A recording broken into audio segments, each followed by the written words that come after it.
قرآن مجید کا 74واں سورہ سورہ مدثر۔ شروع نام سے اللہ کے جو بڑا مہربان نہایت رحم کرنے والا ہے۔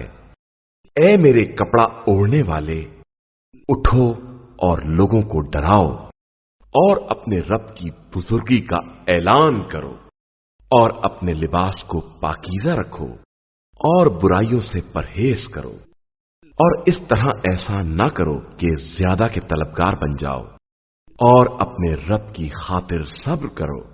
پھر جب سور پھونکا جائے گا تو وہ دن انتہائی مشکل دن ہوگا، کافروں کے واسطے تو ہرگز آسان نہ ہوگا۔ اب مجھے اور اس شخص کو چھوڑ دو جس کو میں نے اکیلا پیدا کیا ہے اور اس کے لیے کثیر مال قرار دیا ہے اور نگاہ کے سامنے رہنے والے بیٹے قرار دیے ہیں اور ہر طرح کے سامان میں وسعت دے دی ہے، اور پھر بھی چاہتا ہے کہ اور اضافہ کر دوں۔ ہرگز نہیں، یہ ہماری نشانیوں کا سخت دشمن تھا، تو ہم عنقریب اسے سخت عذاب میں گرفتار کریں گے۔ اس نے فکر کی اور اندازہ لگایا تو اسی میں مارا گیا کہ کیسا اندازہ لگایا، پھر اسی میں اور تباہ ہو گیا کہ کیسا اندازہ لگایا۔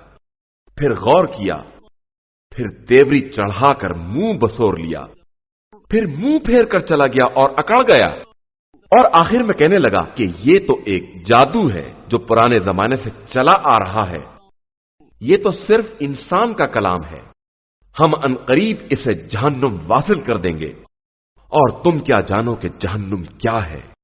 وہ کسی کو چھوڑنے والا اور باقی رکھنے والا نہیں ہے، بدن کو جلا کر سیاہ کر دینے والا ہے۔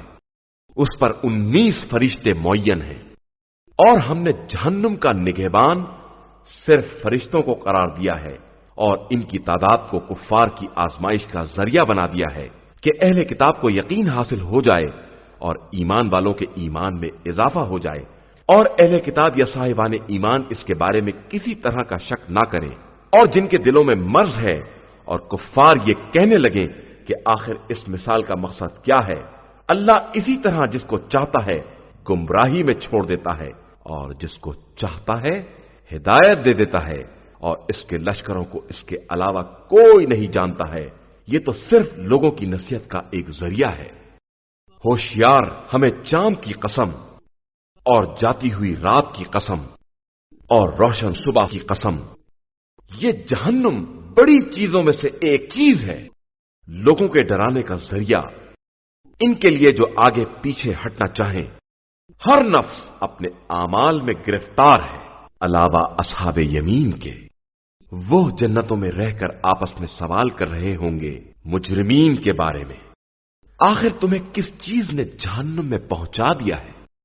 وہ کہیں گے کہ ہم نماز گزار نہیں تھے اور مسکین کو کھانا نہیں کھلایا کرتے تھے، لوگوں کے برے کاموں میں شامل ہو جایا کرتے تھے اور روز قیامت کی تکذیب کیا کرتے تھے، یہاں تک کہ ہمیں موت آ گئی۔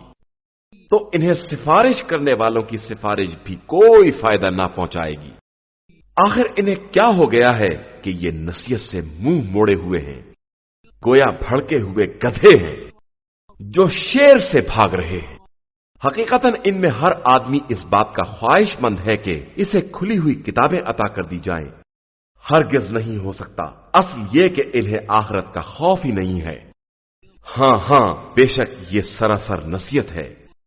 اب جس کا جی چاہے اسے یاد رکھے، اور یہ اسے یاد نہ کریں گے مگر یہ کہ اللہ ہی چاہے کہ وہی ڈرانے کا اہل اور مغفرت کا مالک ہے۔